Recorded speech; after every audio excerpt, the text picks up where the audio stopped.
नांदेडच्या माहूर शहरात पंतप्रधान आवास योजनेअंतर्गत अनेक नागरिकांना घरं बांधण्याचे स्वप्न दाखविले गेले. मात्र आता हेच लाभार्थी कर्जाच्या ओझ्याखाली दबले जात आहे. तिसरा हप्ता रखडल्यामुळे त्यांच्या समोर मोठे आर्थिक संकट उभे राहिले आहे. पाहूया सविस्तर रिपोर्ट. माहूर शहरातील पंतप्रधान आवास योजनेअंतर्गत 1367 लाभार्थ्यांना 2017 मध्ये घरकुल मंजूर करण्यात आले. या योजनेअंतर्गत लाभार्थ्यांनी घरकुल उभारण्यासाठी मोठ्या प्रमाणात आर्थिक गुंतवणूक केली. 800 लाभार्थ्यांनी स्वतः कर्ज काढून घरकुलांची कामे पूर्ण केलीत.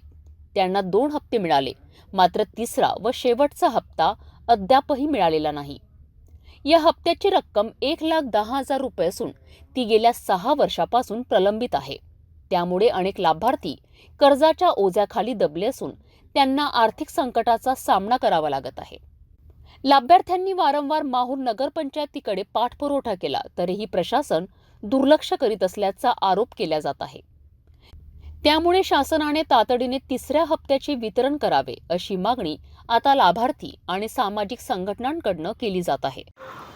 27 डिसेंबर 2017 पासून माहूर नगरपंचायतकडून घरकुल पंतप्रधान आवास योजनेचा घरकुल बांधकामाचा कार्यारंभ आदेश देण्यात आला आणि 2017 पासूनच लाभार्थ्याने जे बेघर होते त्यांनी घराचं कच्चं बांधकाम पाडून पक्के बांधकामाला त्यांनी सुरुवात केली.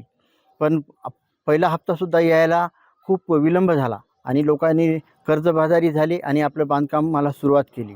जेव्हा 50% बांधकाम झालं तेव्हा पहिला हप्ता लाभार्थ्याच्या खात्यात पडल्यामुळे आता जनतेला वाटलं, लाभार्थ्यांना वाटलं की आता लवकर पैसे जमा होतील. या उद्देशाने त्यांनी मग पूर्ण बांधकाम करण्यास सुरुवात केली. लोकांकडून व्याजाने पैसे घेतले आणि बांधकाम पूर्ण केलं. त्या बांधकाम पूर्ण होऊन आज 6 वर्षे 5 वर्षे असे 3 वर्षे झाले लाभार्थ्याचे. पण आजपर्यंत कोणाचे तिसरा हप्ता पडायला पाहिजे ते पडला नाही. शेवटचा जे 1,10,000 असतो हप्ता ते सुद्धा आज 5 ते 6 वर्षापासून आत्तापर्यंत माहूर शहरातील लाभार्थ्याच्या खात्यात जमा झाल्या नाही. कर्जबाजारी झाले आणि त्या कर्जापायी बरेचसे त्यातले 10% 5 ते 10% लाभार्थी हे मृत्यू पावले. काय मागणी आता?